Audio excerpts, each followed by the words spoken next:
বাংলাদেশ সেনাবাহিনীর কয়েকটি গুরুত্বপূর্ণ শীর্ষ পদে রদবদল করা হয়েছে।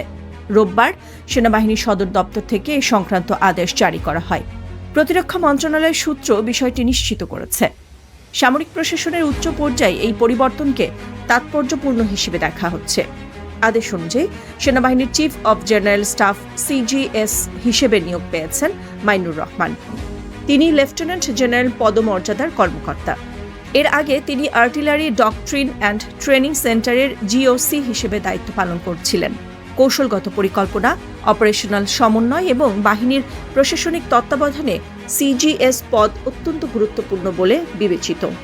এদিকে সশস্ত্র বাহিনী বিভাগের বর্তমান প্রিন্সিপাল স্টাফ অফিসার এস.এম.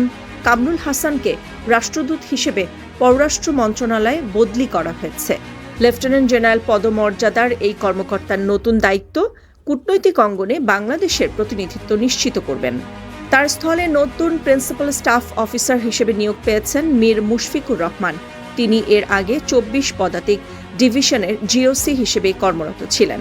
মাঠ পর্যায়ে নেতৃত্বের অভিজ্ঞতা নিয়ে এখন তিনি কৌশলগত নীতি নির্ধারণী পর্যায়ে দায়িত্ব পালন করবেন। সামরিক বাহিনীর শীর্ষ পর্যায়ের এই রদবদলকে প্রশাসনিক ধারাবাহিকতা ও দক্ষ নেতৃত্ব নিশ্চিত করার অংশ হিসেবে দেখা হচ্ছে।